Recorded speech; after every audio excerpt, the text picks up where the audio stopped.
7 years ago,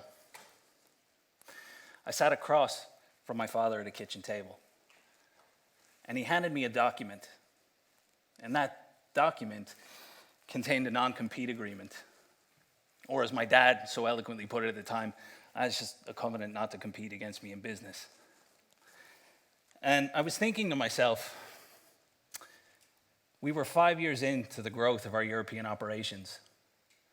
I had dedicated 12 to 15-hour days, 5 to 6 days a week, to build something that we could all be proud of. Missing out on key moments of my children's lives, time with my wife, my friends. And in that moment of absolute clarity, it was evident to me that if I wanted to write my own story, I couldn't allow somebody else to hold the pen. So I flipped the piece of paper over and I pushed it back over to the other side of the table, and I said to my dad, if this is the future of the company that you want, I don't want to be a part of it. You see, every journey worth taking starts with the decision. And sometimes that decision is bold and it's loud and it needs to be declared to the world. And other times, it's a quiet internal decision that nobody needs to know about. But the truth of the matter is that from the moment we make that first decision, we commit to making millions more decisions throughout our lifetime. In fact, as an average adult, we make 35,000 decisions a day unknowingly. And while our days are spent making decisions of what we want and where we want to go, it's actually quite overwhelming how many of us feel so confused and lost with only a vague idea of where we might want to end up if everything ends up okay. But the truth of the matter is, it doesn't always end up okay. Journeys are rarely smooth or predictable. And when you're faced with the changing of the tide, if you don't have a plan or a belief in yourself, everything can fall apart in an instant. It's my belief that the foundational element of success, it's not education, it's not marketing, it's not networking, it's not skill, and it's not practice. It's mental fortitude. It's the ability to be faced with a situation such as a global pandemic, which has the ability to destroy everything that you've worked for and still make the commitment to move forward. It's to lose loved ones who meant everything to us and still choose to get out of bed in the morning, put on our clothes, and face the day. It's to have our ideas shot down in a room full of people, only to walk away, reassess, come back to that room and get the result you were looking for. And to me, that doesn't take some flashy Harvard degree or award. That takes a powerful, resilient mind that has been meticulously trained over time to perceive even the worst situations as opportunities for success. You see, success is often thought as some psychological complex equation where if you combine the prescribed components, you'll be able to effectively revolutionize your life and achieve everything that you've wanted for yourself. But is it really that simple? I mean, can we all follow the same formula to achieve the goals we set for ourselves? Maybe. But I think the key question in all of this is that if it is possible, how do we achieve it?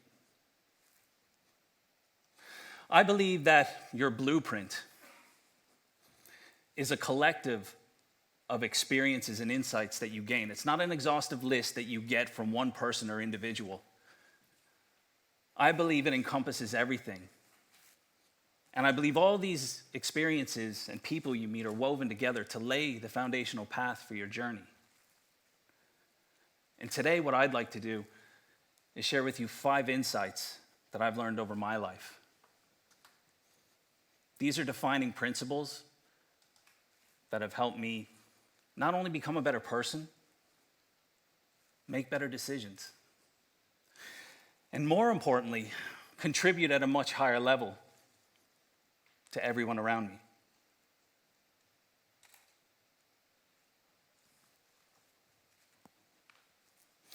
As Van Gogh said, great things, they're not done by impulse. They're done by a series of small things that brought together. And it all starts with taking a good look at yourself. My father-in-law, who I consider not only a close friend, but an outstanding mentor, shared with me something over a decade ago that still stands with me to this day. He said, Ryan, you can cheat in every aspect of your life. You can be dishonest with the people around you, but you can't cheat the reflection looking at you in the mirror. And essentially what he was saying to me was that if I was willing to have those tough decisions and conversations with myself, I was able to overcome anything in my life. Cultivating that honest relationship with yourself, or positioning yourself as the hero in your own story, is something that's severely lacking in today's day and age of likes and follows. It seems to be the first thing we do when we undertake a new venture is look for outward approval. And the truth of it is, if the first thing you do is look for outward approval, that's going to be the quickest way to disappointment. You see, most people won't believe in you until you've already achieved a certain level of success. And what most people fail to understand is that the hard work has to come before the belief and the support. That means you're going to have to do this on your own for a long time with no applause, no recognition, no awards. You're going to have to learn to be your own inspiration when times get tough, and believe me, there's going to be a lot of them. A couple of years ago, I had a fortunate opportunity to work closely for a short period of time with Tim Grover. And for those of you who don't know who Tim is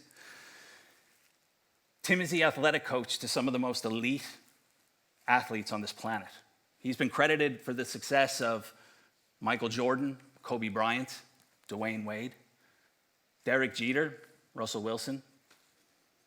And he shared something with me on a phone this day, and he said, Ryan, if you allow yourself to be motivated by the actions of others, they have full control over you. But if you can do what needs to be done without the need to be motivated by anyone other than yourself, you have full control of your outcome.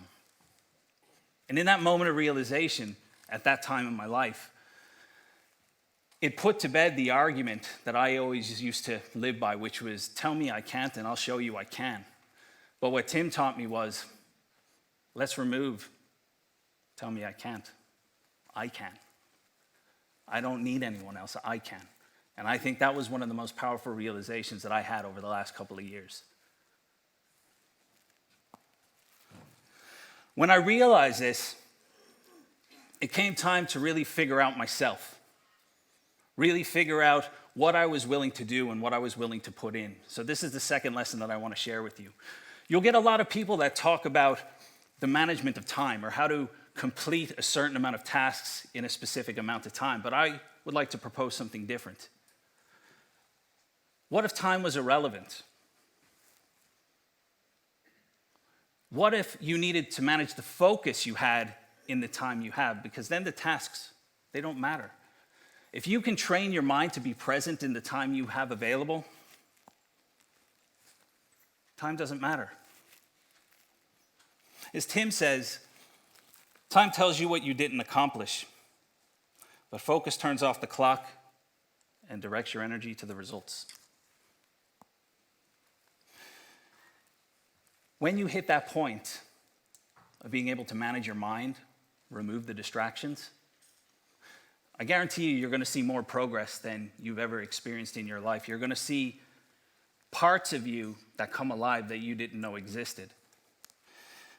But when you're on that part of the journey, it's important to realize that it doesn't matter whether it's small or large progress, progress is progress. And it's only a loss if you fail to learn. Not if you fail to stop, if you fail to learn. Because how do we improve? We learn. There was a lyric that Jay-Z wrote a few years ago. Well, it's actually more than a few years ago. It's probably 6 or 7 years ago now at this stage. But he said, "I will not lose, even in defeat. There's a valuable lesson learned, so it evens it up for me." And what he was talking about here is something so common that's experienced by every single person in this room. And that's failure.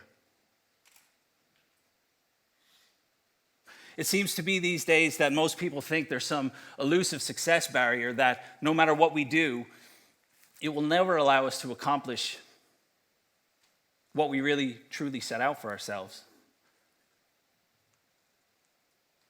But if you give yourself the time and the space to learn from the mistakes you made, what you'll find is that the failure you have, or the failure that is in front of you, is a problem or a situation that's not singular to you. It's been shared by every single person in this world at some point.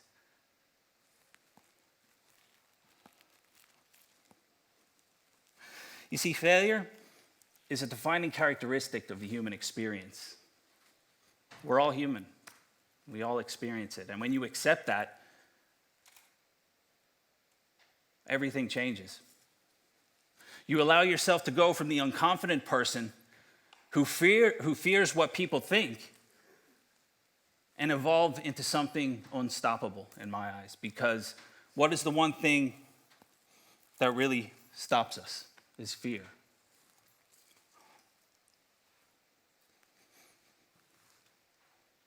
This next point is something that I feel very strongly about. And I think if there's one thing that I'd like you to take away from this tonight, it's about the circle you choose to keep around you. You have a choice. Every day we make a conscious decision about the people we have involved in our lives. And I'm not talking about the people you hang out with sometimes. I'm talking about the people that are in your life on a daily basis that have a direct and proportionate impact on how you live. And I wanted to propose something different because you have two choices. You can either choose to have people in your life who put up roadblocks, challenges, and hurdles in front of you and fill your mind with negativity, or you could try something different. You could encompass yourself and circle yourself with people who show you that there can be a better way, both professionally and personally. At the end of the day, the choice is yours. But if you don't have the right circle, progress is going to be very difficult for you. Because even if you do find individuals who are successful in your circle, there's still the danger of falling into that competition trap where you're always looking at the other person to say, God, this person has so much more than I do, or they have so much more success. And if that individual is the person who pushes it back on you and makes you feel less than, not more than, you got to make some changes. Because your circle should be exactly the people who make you feel more than all the time. They don't allow you to sit in your comfort zones. They demand more for you because they want more for you. So if you find yourself surrounded with the right circle, your progress is going to expedite faster than you ever thought possible.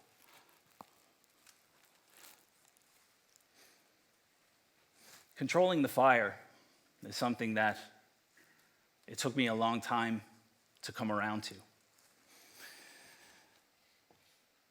So, the World Health Organization says that there's 264 million people on the planet that suffer from fear and anxiety. 40 million of those are in the United States. So right now, as we're having this conversation, there's 40 million Americans that are walking around the streets stressed, anxious, confused. And I do understand that there is a point where this becomes a very serious health concern, and it is globally, but I want to position this conversation a little differently. I want to talk about how you can use a healthy amount of fear and anxiety to motivate you to levels that you never thought was possible. You know, there was a time when I found myself in a situation that I had no control over. And it was eating me alive because normally I would be able to fix my own problems and sort myself out. But the reality of it is that if you don't learn how to control the fire within you that is fear and anxiety, one of two things is going to happen. It's going to paralyze you. It's going to stop you dead in your tracks. And you're going to watch the world burn down around you, everything that you've built. But if you choose to learn how to control it, that same fire that has the ability to burn everything down, that can keep you warm, cook you food. And I think if you find yourself in positions where fear and anxiety is stopping you from moving forward, you do a little bit of work on it and learn how to change the way you view things, you'll eventually get there. You'll get the results you want. And when you do find that, you will find some balance, but what will happen is the balance will be something that you try to create by adding things to the mix. It's my belief that balance, you don't find it. You hear a lot of people talk about how, he found balance or she found balance, I found balance. Balance is intentionally created. And often more times than not, I see people when they try to create balance, they add things to their plate. They build up this overwhelming sense of tasks that they have to complete. And the reality of it is, it just builds up a bigger back burner. It's my opinion that in order to create balance, you have to simplify, because when you simplify, the simplest of solutions make the biggest impact. Don't be afraid to simplify. I want you to take a look at this video here behind me. So, when you simplify and find balance, you'll get perspective on things that you never really thought about before. But you have to remember your journey up to this point, because everything that you've experienced will set the perspective or the way you view situations and things. So if you look at this arrow, it points to the right, no matter what way you look at it. But if you look at it in a mirror, it points to the left. And if you look down from the top, it's a completely different object altogether. That's an optical illusion, but the mind is quite similar. What we see sometimes is not what the mind allows us to perceive it as. So if you can learn to control that aspect of your mind, you can go through life with an open heart and an open mind, knowing that every single person or situation that you face will add to your blueprint.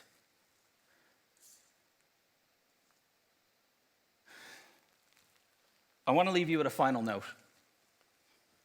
There's a lot of things that are going to happen in life that ultimately may not be your fault.